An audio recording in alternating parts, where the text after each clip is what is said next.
overnight. This all happened overnight, but it's supposed to be gone already. Why is it not gone already? I hear that question all the time. Hey, welcome today to KetoMom. This is Stephanie. This is KetoMom. He was making me I'm her laugh before husband. we hopped on. I'm Steve, and we are so glad to be bringing to you The Power to Change by Craig Groeschel. All right, welcome. It's going to be a super great day. Hey, as you're tuning in, tell us where you're tuning in from. We would love to see where you're tuning in from. We are in Minnesota, where the snow is leaving us, so spring can come. Yes. We're so excited. So good. We still have a lot, but it's leaving. We're believing. We're believing it's leaving. All Ooh, right. I can stand behind that. All right, so we're going through chapter 3.5, how to stop before the flop. If you have not seen any of these books, if you don't have this book, I would encourage you to grab it. We've been doing lives for a long time because we've been traveling, so it's taking us a while to get through this book. You can always go to ketomomsecrets.com, click on mindset, go through the other parts of the book with us. Samantha, hello from Kentucky. We were just there. We drove right through. We did a long little road trip, and now we're back and getting back on track with life and school. So we have 4 daughters. If you're brand new, post new below. We'd love to get to know you. We homeschool. We love to talk about mindset. We talk about ketones. If you ever have any questions, send me a direct message or post your questions below. All right, we're diving into the concept of how to stop before you flop. In this chapter, Craig talks about how oftentimes people get to a point in their life and maybe they don't have the job they want. Maybe they got fired. Maybe their relationship is poor. Maybe financially they're in crazy distress. Maybe it's your weight. I often have people say this to me, Steve. They'll say, what do they say? Let's say, hey, Stephanie, I've been doing this diet for a couple weeks and I haven't lost the weight. When is it going to come off? Yes. Right? I hear that almost every single day. Hey, it's been a couple weeks. It's been a month. I'm not where I want to be. Oh my goodness, it's been 5 days. Hey, Stephanie, you're helping me with drinking ketones, or you're helping me with the food that you eat, but how fast am I going to lose the weight? Can you relate? Have you ever said that ever? Any of you ever said that? So he starts this chapter off with just some ideas of the things that people have gone through. And he says, listen, it's not one major decision that has changed your life, that has shifted things, that have wrecked relationships, that have gained the weight, that caused you to lose a job, like that has wrecked a marriage. It's not one thing. It's like a slippery slope of baby steps in the wrong direction. And so how do we stop that before you get there? Well, that's the point. What's interesting is he used the story of Samson. How many steps was it exactly? Everyone thinks Samson's life was just destroyed right away, but it took 56,250 steps before he made the decision. Right. He shared the story of Samson from the Bible. If you don't know that, it's a great story, and yet a story that ends in tragedy because he walked the wrong way. Yeah. Deliberately. So think about that. Every day you have choices that you get to make. And if you look at where your life is right now, it is the sum total of the choices that you've made to this point. Right. And so it is interesting because I do hear it all the time. People find Stephanie online on KetoMom or through the podcast or through social media. And they're like, I've been doing the keto diet for a week and I'm not losing my weight. Right. We hear this all the time. All the time. Right. And then she has to gently remind them, well, like, how long have you been overweight? How long have you been out of shape? Right.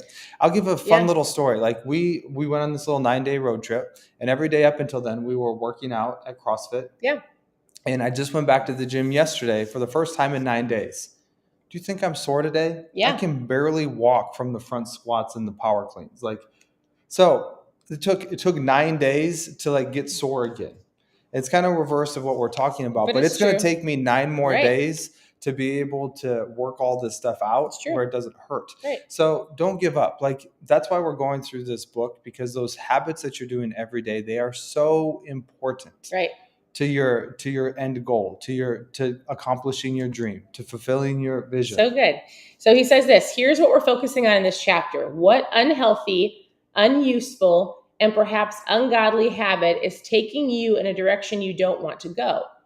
We're going to name that. You're going to work through that. You're going to write it down. And then we're going to go back to basically the beginning of the book, figure out what the cue is. you're going to make it hard for you to do that habit so that you cut that habit off. This is super great. You want to say that? You cannot defeat what you cannot define.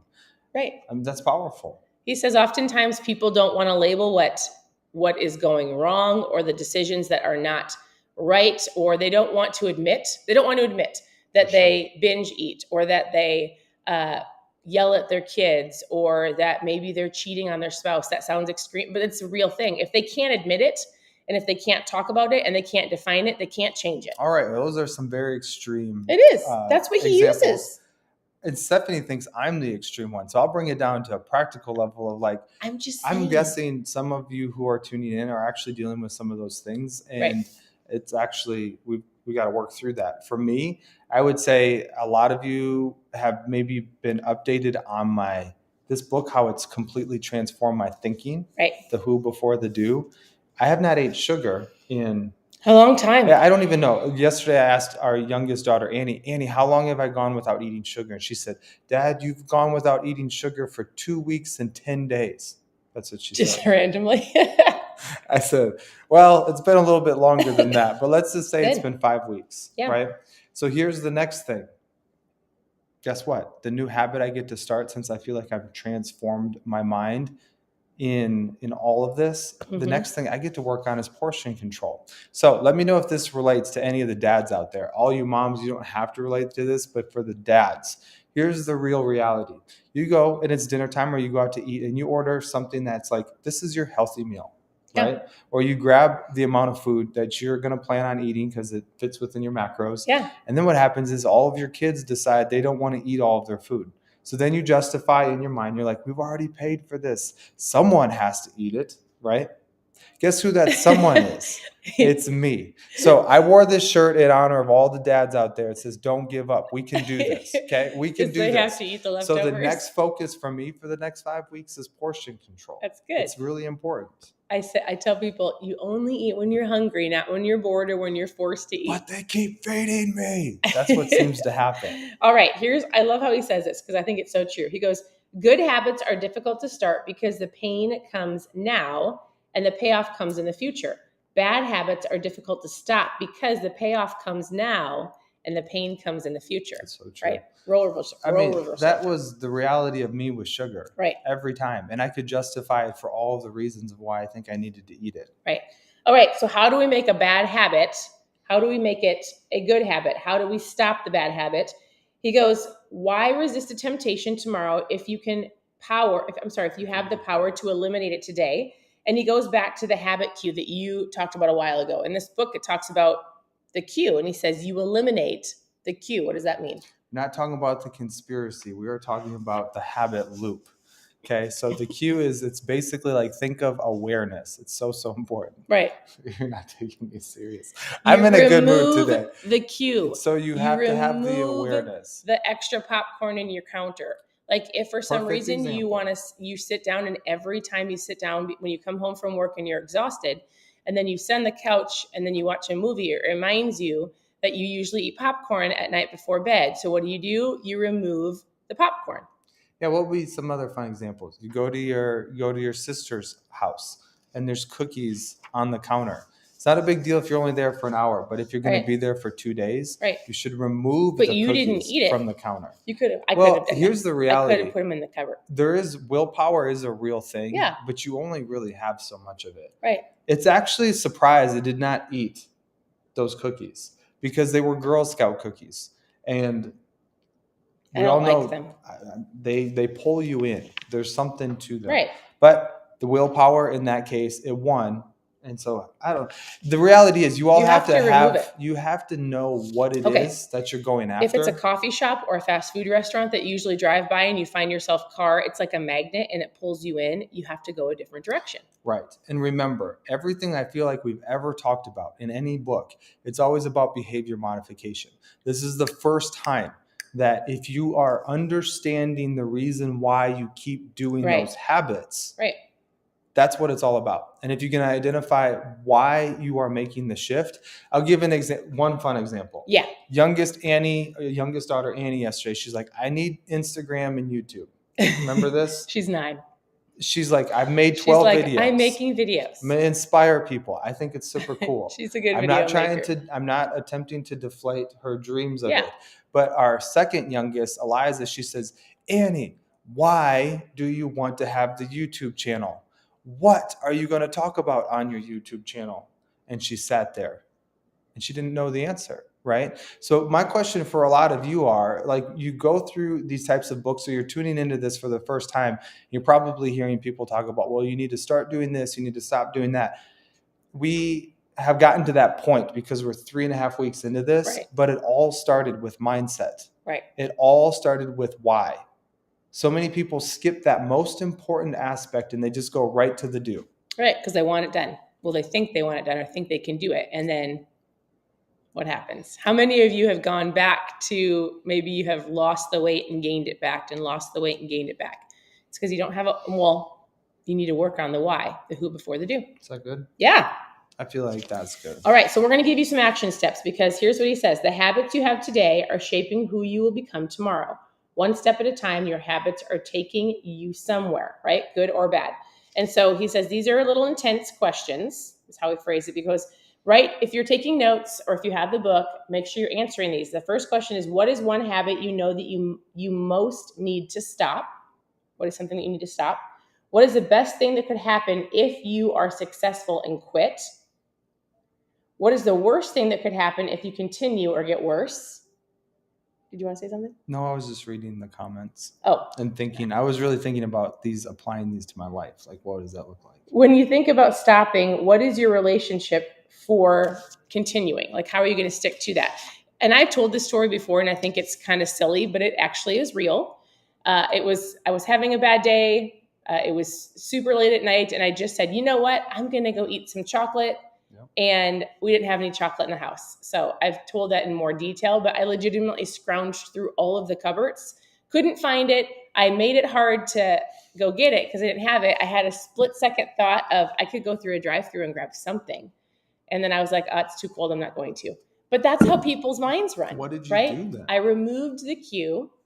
I got frustrated. I went searching for it, didn't have it, too cold to go outside. What did I do? I think I just went and sat with the kids. I don't know. It was late at night one night. Oh, I thought you were going to say you come found me. I went and found this sweet man. Sweet. All right. So this is the last question. What cues regularly create triggers for your habit? Okay. So for Stephanie, she was a little bit hungry. She was probably I was just crabby. Oh, angry. Remember? Mm-hmm. She could have been a little bit lonely. She could have been a little bit tired. We talked about that a couple weeks ago. That's where you have to halt. Those are usually the 4 things that create that negative trigger to happen.